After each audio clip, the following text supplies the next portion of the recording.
Université Pelforo-Goncoulibaly de Korogo. Environ 500 étudiants des universités publiques et grandes écoles de Côte d'Ivoire sont rassemblés pour promouvoir la non-violence en milieu universitaire. La rencontre marque la 4e édition de la Journée nationale de la non-violence en milieu universitaire, organisée par la Direction des œuvres universitaires de la vie associative et du genre, la DOUVAG. À un moment où les étudiants, enseignants et personnels administratifs de l'université Alassane Ouattara de Bouaké pleure encore l'étudiante assassinée, la rencontre de Korogo est le cadre pour lancer un appel. On a été enrichis sur ce thème parce que franchement, on avait vraiment besoin.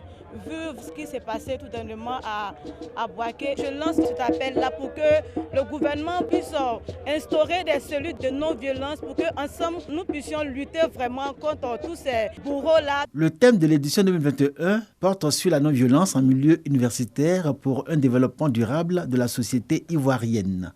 Les étudiants ont été sensibilisés à une prise de conscience sur leur avenir socio-professionnel. À travers des sketchs et des slams, ils ont montré leur sens de la responsabilité et leur engagement à bannir de leur milieu la violence. Plusieurs personnalités, groupements d'étudiants ayant œuvré pour la pacification de l'université Pelforo-Goncoulibaly de Korogo ont reçu une distinction. Pour la crédibilité de nos diplômes, il fallait qu'il règne d'abord la paix sur l'espace universitaire. Et je me réjouis qu'à cette 4e édition, les étudiants aient compris qu'il faut que nous puissions faire régner la paix d'abord sur l'université et revenir à des années académiques normales. La Journée nationale de lutte contre la violence en milieu universitaire a été instituée en 2013. C'est l'université Alassane Ouattara de Bouaké qui a abrité la précédente édition. C'était en 2019.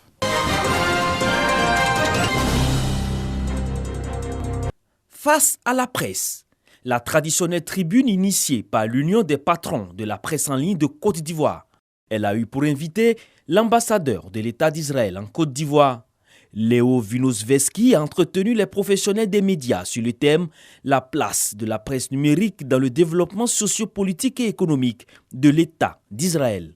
Quand vous parlez de Startup Nation, c'est la contribution de la recherche pour la méthodologie numérique et de digitalisation à Israël. C'est important dans le domaine de l'agriculture, bien dans le domaine de la cybersécurité, bien dans le domaine de business, bien dans le domaine de marketing. Parlant de l'importance de la digitalisation, le conférencier a fait remarquer que la diplomatie ne se soustrait pas de cette révolution technologique. Selon lui, la diplomatie numérique est un défi pour les États. Pour nous, c'est très important Israël et pour les journalistes en général. L'information vraie, la lutte contre la désinformation, c'est les fake news, c'est le même défi que nous avons dans le monde entier. On est libre de publier des informations, mais il faut avoir la responsabilité de les assumer. Ce qui nous caractérise, c'est l'instantanéité des informations que nous diffusons. Et il a souhaité que ces informations que nous diffusons au préalable soient traitées avec professionnalisme avant que ces informations ne soient diffusées. Face à la presse est une série de conférences qu'organise l'Union des patrons de la presse en ligne de Côte d'Ivoire depuis 2017. Elle traite sur des thématiques d'intérêt public.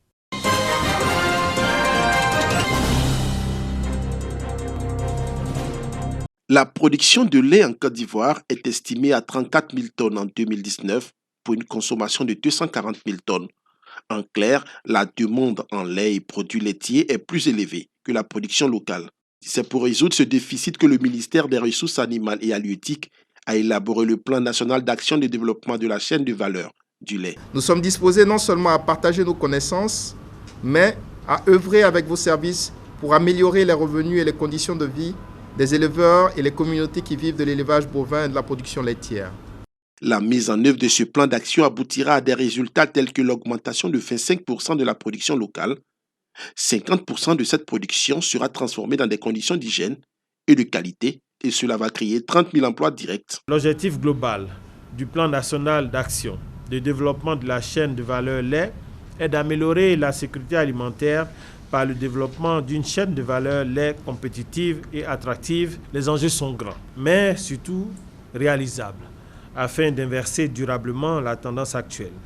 La Côte d'Ivoire doit jouer sa partition et accroître progressivement sa contribution aux échanges régionaux de produits laitiers. Ce centre va accompagner la Côte d'Ivoire dans le développement de l'élevage et dans la production de lait, en contribuant à l'amélioration des conditions de vie des acteurs du secteur laitier et des consommateurs.